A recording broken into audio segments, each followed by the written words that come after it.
My name is Daisy. I am 32 years old, and yesterday was the worst day of my life. I stood under the burning sun in Savannah. The air was heavy and hot. Sweat ran down my back, soaking my black dress. In front of me there was a hole in the ground. Inside that hole was a tiny coffin. My son Ethan, he was only 8 years old. I looked to my left, empty chairs. I looked to my right, empty chairs. My mother wasn't there. My father wasn't there. My sister Destiny wasn't there. I was completely alone. While the priest was speaking, my phone buzzed in my hand. My heart jumped. I thought, maybe they are lost. Maybe they are texting to say they are sorry. I looked down at the screen. It was a text from my mother, but there were no words of comfort. There was no "I love you." It was a link to a house on Zillow. The subject line said, "Fresh start." It was a listing for a luxury beach house. The price was $1.5 million. That was the exact amount of the insurance money I got for my son's death. They didn't come to bury him. They were too busy shopping with his money. But before I tell you how everything flipped, like and subscribe, drop a comment. Where are you watching from? My name is Daisy Morgan. I am 32 years old, and I live in Savannah. I got into my car. It was scorching hot inside. The steering wheel burned my palms, but I didn't let go. I squeezed it until my knuckles turned white. I needed to feel that pain. It was the only thing keeping me grounded. It was the only thing telling me I was still alive. I started the engine. The air conditioning blasted hot air into my face before it turned cool. I sat there in the cemetery parking lot for a long time. I watched other people leave. I watched the groundskeepers start to clean up. They were moving on. Everyone was moving on except for me. My phone was on the passenger seat. It was silent now. The message from my mother was still there on the screen. The Zillow link. Fresh start. I put the car in drive and pulled out onto the road. The drive home was a blur. I drove automatically. I stopped at red lights. I went when they turned green.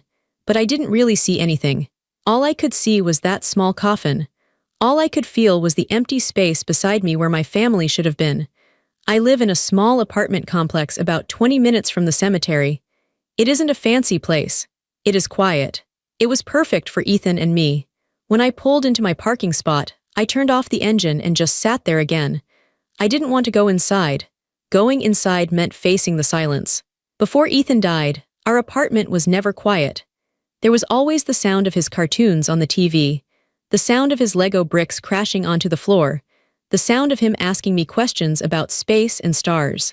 "Mom, how far is Mars? Mom, can we make pancakes?" Now there was nothing. I forced myself to open the car door. The heat hit me again. I walked up the stairs to my door. My hand shook as I put the key in the lock. It took me 3 tries to get it open. I stepped inside. The air was stale. It smelled like dust and old coffee. I closed the door behind me and locked it. I leaned my back against the wood and slid down until I was sitting on the floor.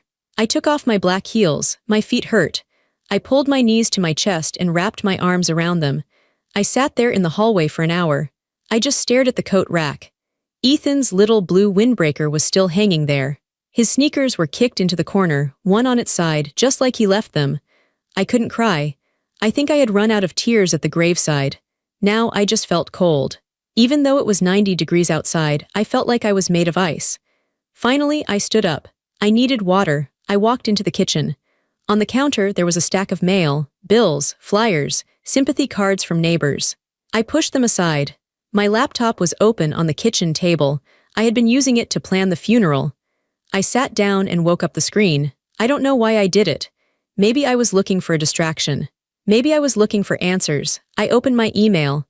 My inbox was full of notifications, confirmations from the funeral home, receipts for the plot, receipts for the headstone. Then I saw an email from the florist. It was a confirmation for the family spray of lilies I had ordered.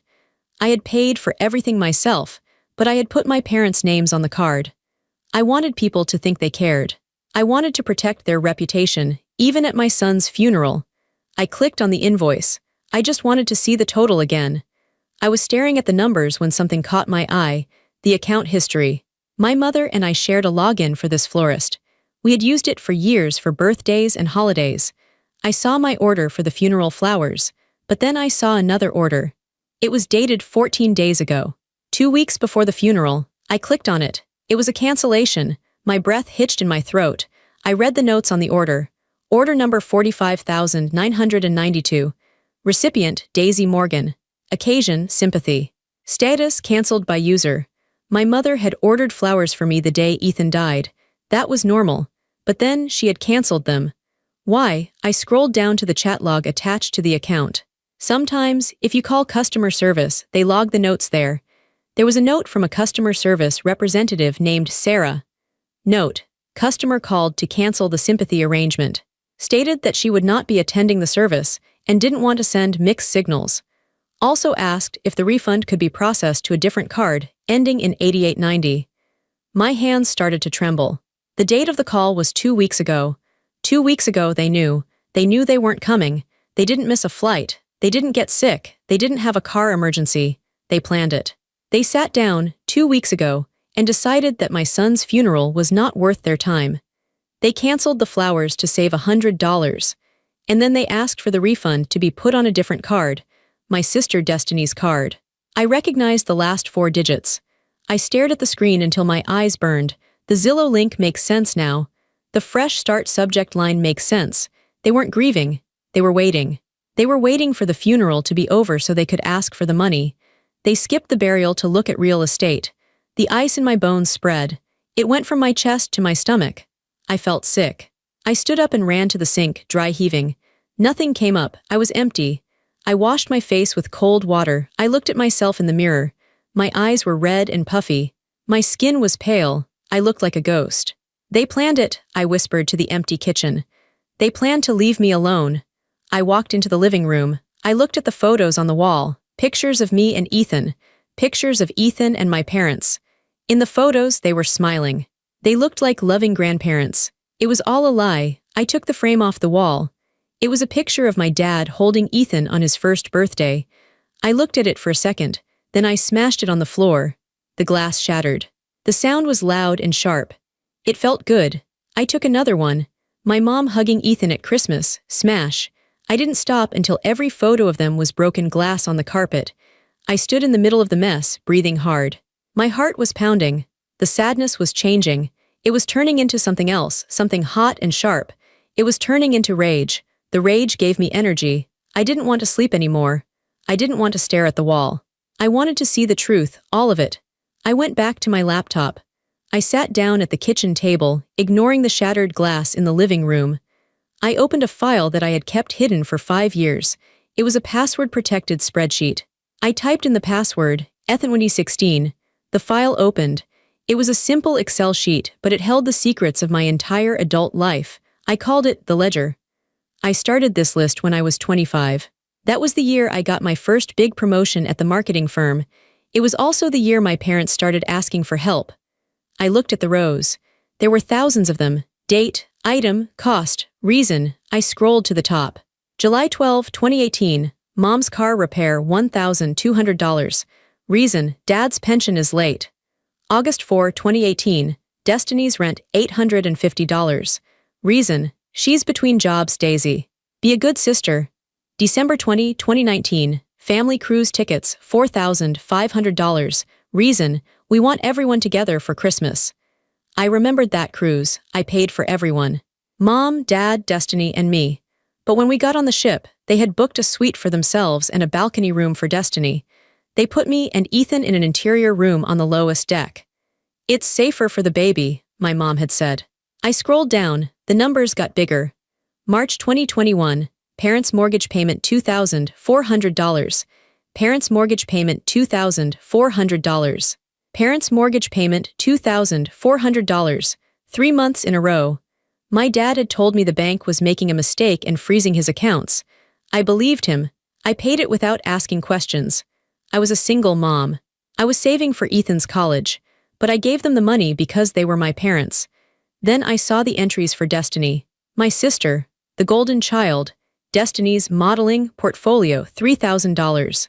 Destiny's trip to Cabo, $1,500.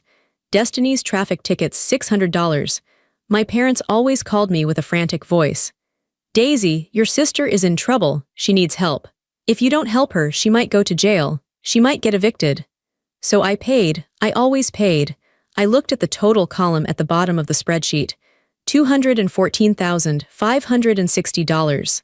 $214,000. That was how much I had given them over the last 7 years. I looked around my apartment. It was clean, but it was small. My furniture was from IKEA. I drove a 6-year-old Honda. I shopped at discount grocery stores. I bought my clothes at Target. I lived like I was poor so that they could live like they were rich. I thought about the Zillow link again. The $1.5 million house. They didn't just want the insurance money. They felt entitled to it. In their minds, my money was their money. I wasn't their daughter. I was their bank account. I was their financial life support system.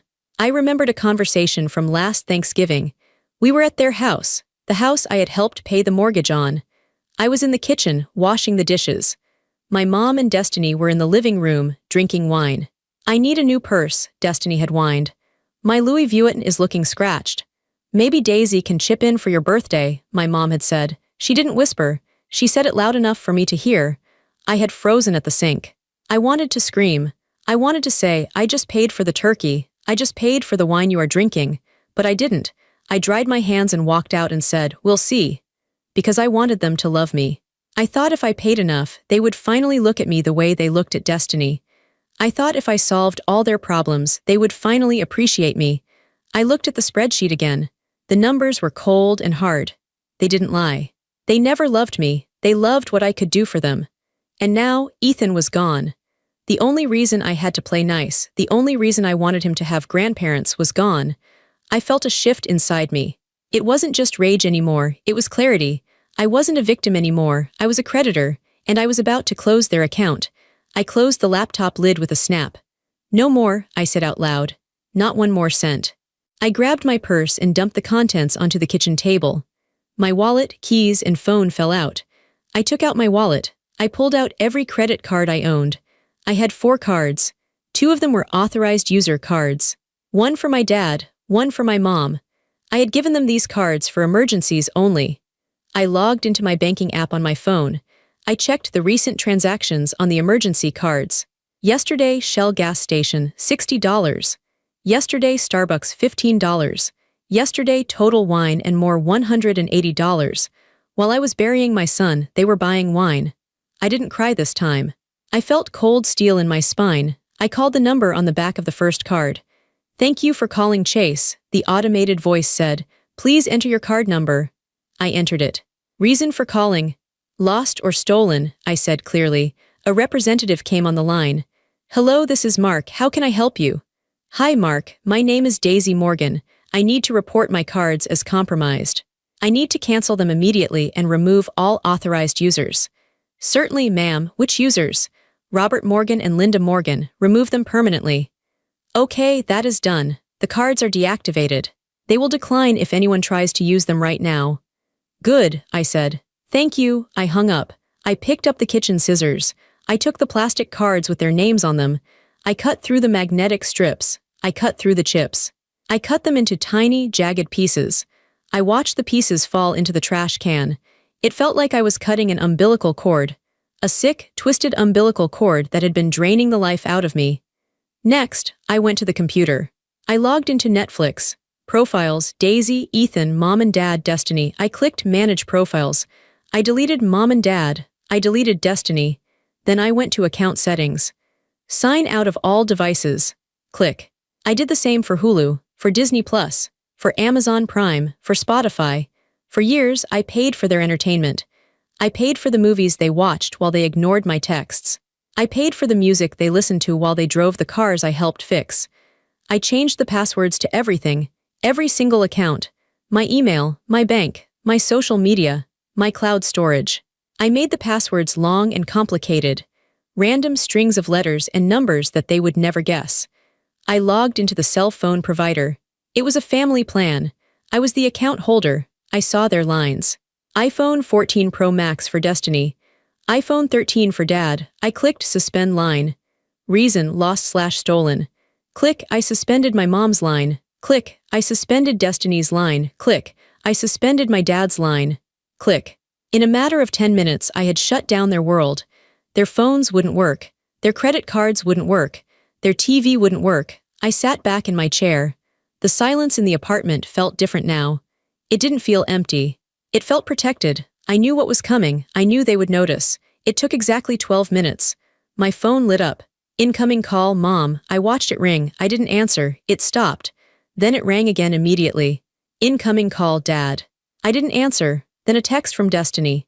Text, WTF. My phone isn't working on data. I'm on Wi-Fi.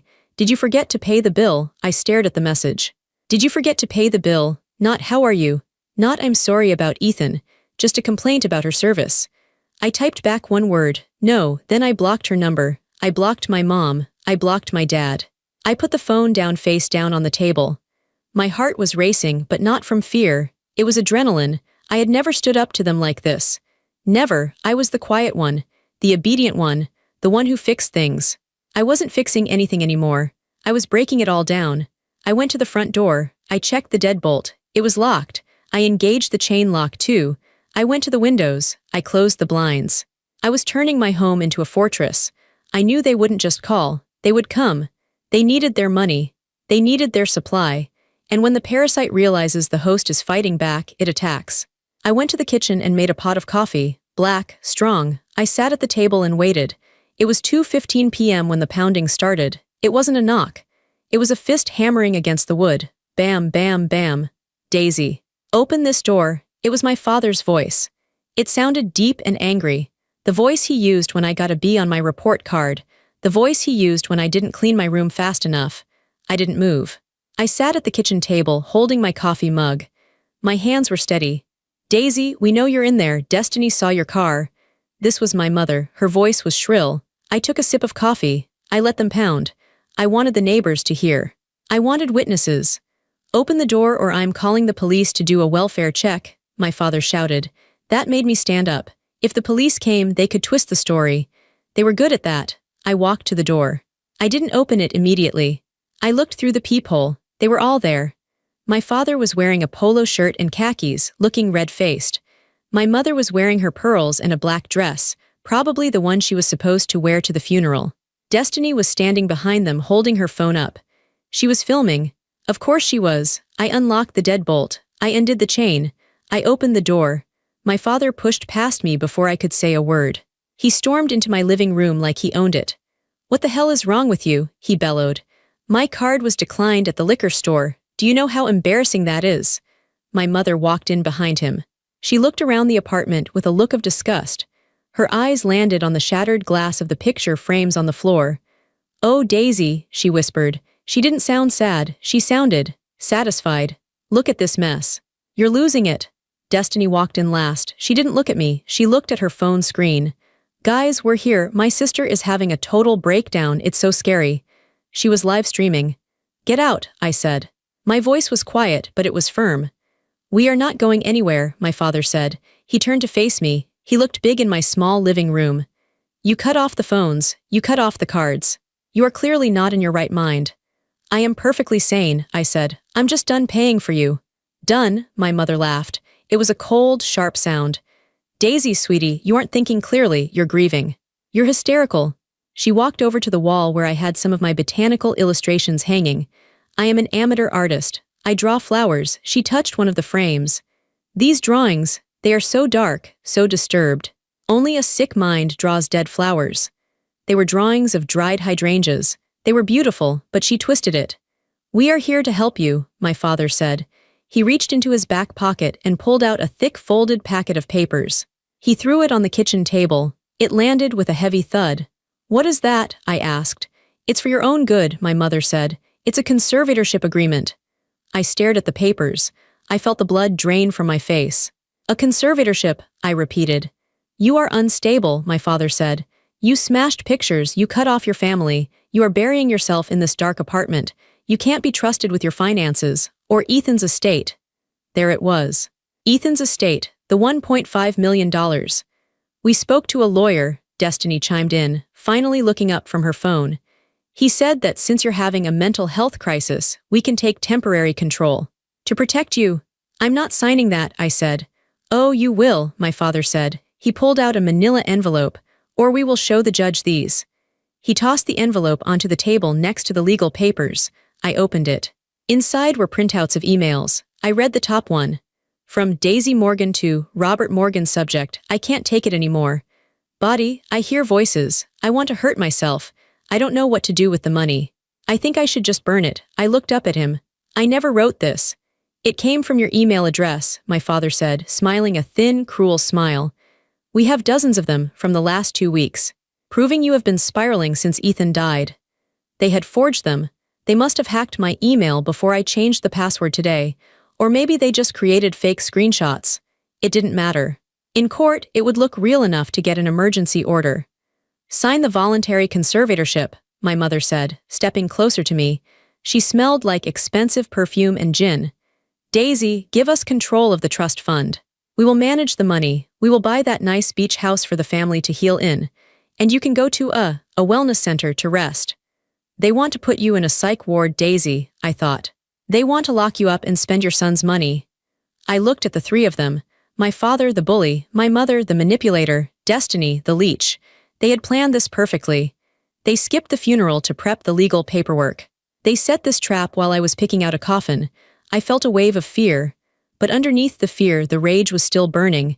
It was hotter now. I looked at the papers. Then I looked at my father. You want me to sign? I asked. Now, he said. Or we call the police and show them the glass on the floor and these emails. They'll 5150 you tonight. 72-hour hold.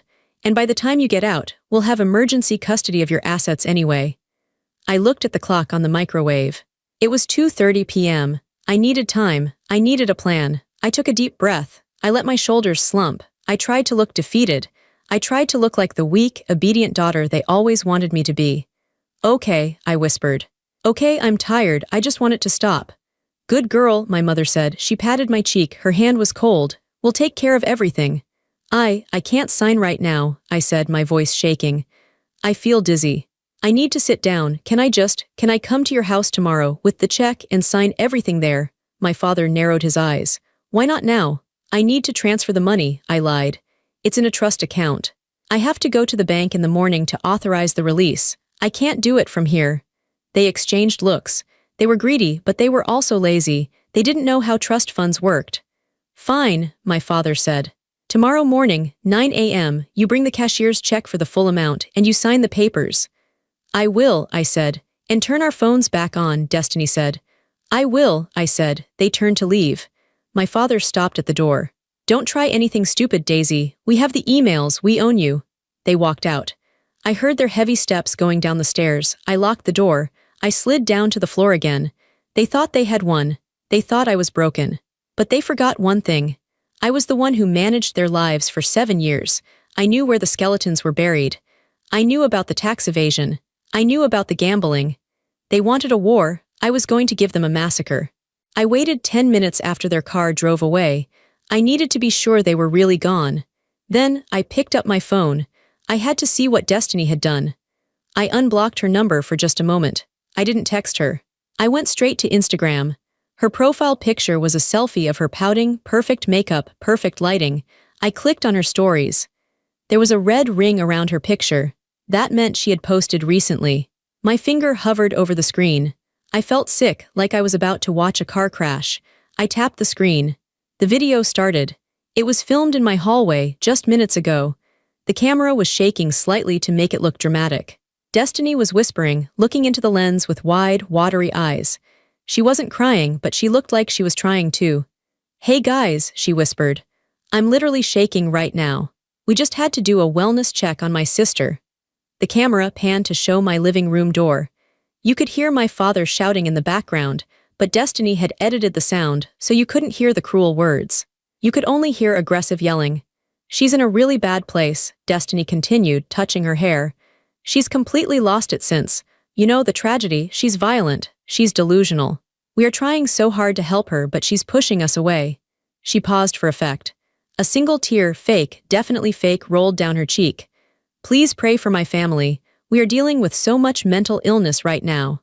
It's so hard being the strong one. If you want to support us, the link to the GoFundMe for family recovery is in my bio. I stared at the screen. My mouth fell open. She wasn't just filming my grief. She was fundraising off of it. I clicked the link in her bio. Support the Morgan family during this tragic time. Goal, $50,000. Raised so far $4,200. People were donating. Strangers were giving my sister money because they thought she was a saint taking care of a crazy sister. I went back to the video and looked at the comments. There were hundreds of them. At Saralove, "You are an angel, Destiny. Stay strong." At Mike T, "So sad when family turns on you, your sister sounds dangerous." At Blessed Mama, "Mental health is real, sending prayers and cash." They were talking about me. They were talking about me like I was a monster. They didn't know I was the one who paid for Destiny's phone. They didn't know I was the one who paid for the highlights in her hair. They didn't know I was the one burying a son while they shopped. I watched the next story. It was a video of them in the car, driving away from my apartment. My mom was driving. Destiny was in the passenger seat. "We just want her to be safe," my mom said, looking at the road. She looked sad. She was a good actress. "We are going to try to get conservatorship tomorrow to protect her assets." "You're the best mom," Destiny said to the camera. "We're going to get through this." Then, for a split second, the mask slipped. Destiny thought she stopped recording, but she didn't. She looked down at her lap and smirked. $4,000 already? Yes, I need those boots." The video cut off. I sat there in my kitchen, freezing cold. This wasn't just selfishness. This was evil. She was painting me as the villain to thousands of people. She was destroying my reputation to buy boots. She was using my son's death as content. I felt a fire start in my chest. It wasn't the hot, exploding anger from earlier. It was a cold, blue flame.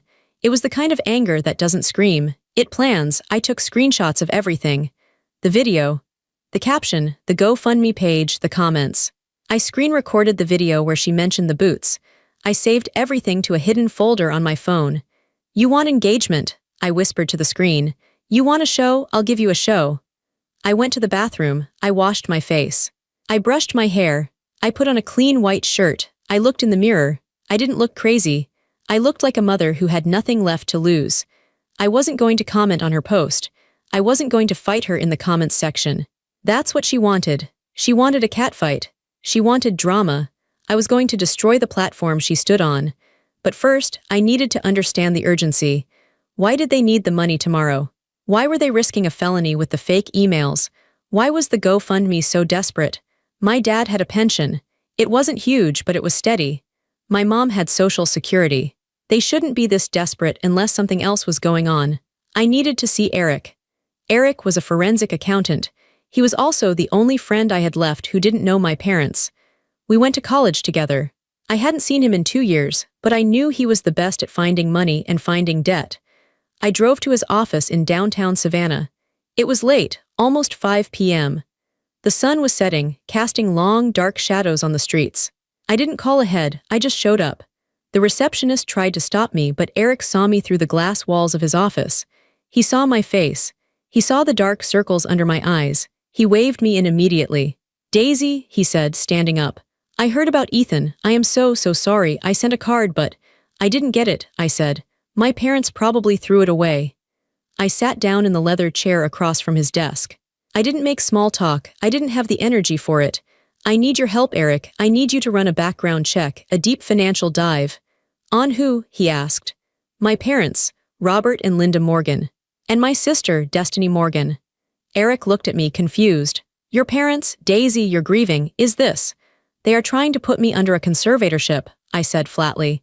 "They want control of Ethan's life insurance. They are forging emails to make me look insane. They need $1.5 million by tomorrow morning. I need to know why." Eric's face changed. The sympathy vanished, replaced by professional focus. He sat down and typed on his keyboard. "Give me their social security numbers if you have them." I recited them from memory. I had filed their taxes for years. I knew their numbers better than my own. Eric worked in silence for 20 minutes. The only sound was the clicking of his mouse and the hum of the air conditioner. I watched his face. I saw his eyebrows go up. Then I saw him frown. Then I saw him pale. "Daisy," he said softly. "Come look at this." I walked around the desk. "This is a credit report, but I also have access to some alternative databases," Eric said. "Look at this line here." He pointed to a red bar on the screen. "Outstanding debt unsecured. $420,000. Creditor, ATL Holdings LLC. "What is ATL Holdings?" I asked. "It's a shell company," Eric said. It's a front for an illegal gambling ring operating out of Atlanta. Private poker games, sports betting, high stakes. Who owes the money? Destiny, Eric said, but look at the co-signers. I looked. Guarantors, Robert Morgan, Linda Morgan. Destiny has a gambling problem, I asked. I knew she liked to spend money, but I didn't know she gambled. It looks like she got into online poker about 2 years ago, Eric explained, scrolling through the data. She lost big. Then she borrowed to try to win it back. Then she lost that. Your parents signed as guarantors to keep their kneecaps from getting broken, probably thinking they could pay it off. But they didn't pay it off, I said. No. They stopped making interest payments 2 weeks ago. 2 weeks ago, the exact time Ethan died. There's a note here, Eric said. He clicked on a file. It's a collection notice, a final demand. He read it out loud. Payment in full required by Friday, 5 p.m. Failure to pay will result in asset seizure and personal contact. Personal contact, I whispered. That meant violence. That meant guys with baseball bats showing up at the door. Friday, I said. That's tomorrow. It all made sense. The desperation, the fake emails, the conservatorship, the skipped funeral. They weren't just greedy. They were terrified. They were in a hole worth $400,000. And they looked at my dead son's insurance money as their ladder out. They want to take Ethan's money, I said, my voice shaking with rage, to pay off a gambling debt to the mafia. Daisy, Eric said, grabbing my hand. You cannot give them that money. If you give it to them, you are funding a criminal enterprise. The IRS will come after you for money laundering. I know, I said. I'm not going to give it to them. What are you going to do? You need to call the police. No, I said. The police take too long, and my parents are good liars. They will talk their way out of it. I looked at the screen again. I looked at the debt. I need one more thing from you, Eric. What? I need you to help me file a whistleblower report with the IRS tonight. You want to report your own parents. They haven't paid taxes on any of this income or these gifts. I've been giving them for years, I said. And they certainly aren't declaring this gambling debt. If we flag their accounts for suspicious activity and potential fraud, what happens? Eric smiled slowly. If we flag it with a priority code, the IRS freezes everything. Bank accounts, assets, real estate, everything gets locked down for an audit, usually within 12 hours. Do it, I said, lock them down. I didn't sleep that night. I sat in my living room, watching the sun come up. At 8:30 a.m. I got dressed. I didn't wear black. I wore a light blue dress. It was simple. It was the color of the sky. I drove to my parents' house. It was a nice house. 2 stories, brick, a manicured lawn. I had paid for the landscaping last month. Destiny's white Range Rover was in the driveway. I walked up the path. My heart was beating slow and hard. Thump, thump, thump, I rang the doorbell. My mother opened it instantly. She was wearing a silk robe. She looked tired, but her eyes were bright with greed. Daisy, she said, pulling me into a fake hug. I knew you would come to your senses. Come in, sweetie, come in. I walked into the kitchen. My father was sitting at the table with the packet of legal papers. Destiny was there too, drinking an iced coffee. She wasn't filming this part. This was the illegal part. Do you have the check? My father asked. He didn't say hello. I have something better, I said. I sat down. I can't get a cashier's check for that amount without a 3-day waiting period. The bank told me this morning. What? Destiny shrieked. We need it today. By noon. Calm down, I said softly. I set up a direct wire transfer. From the trust account to your joint account, it's faster, it clears in 1 hour. I pulled out my phone. I just need you to sign this receipt saying you received the funds for Ethan's estate management. My father grabbed the paper I had typed up. Fine, whatever. He signed it quickly. And now the conservatorship, my mother said, sliding the thick packet toward me. Sign here, here, and here. I picked up the pen. My hand hovered over the paper. This gives you control over everything, I asked. My apartment. My car, Ethan's savings. Everything, my father said, so we can take care of you. I looked at them, really looked at them. My father, who never came to my softball games but never missed Destiny's pageants. My mother, who forgot my birthday 3 years in a row. Destiny, who was currently wearing the boots she bought with the GoFundMe money. Okay, I said, I signed, but I didn't sign my name. I signed, go to hell. I closed the packet. Done, transfer the money, Destiny demanded. I tapped my phone screen.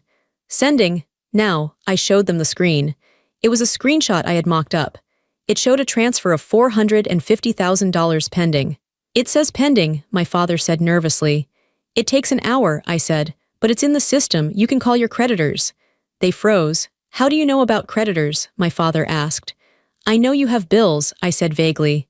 Mortgage. Cars, they relaxed, they believed me. They were so desperate for the money to be real, they didn't question it. We should celebrate, my mother said, clapping her hands. I'll make mimosas. I have to go, I said, standing up. I want to go visit Ethan's grave, now that this is settled. Yes, yes, you go, my father said, waving his hand.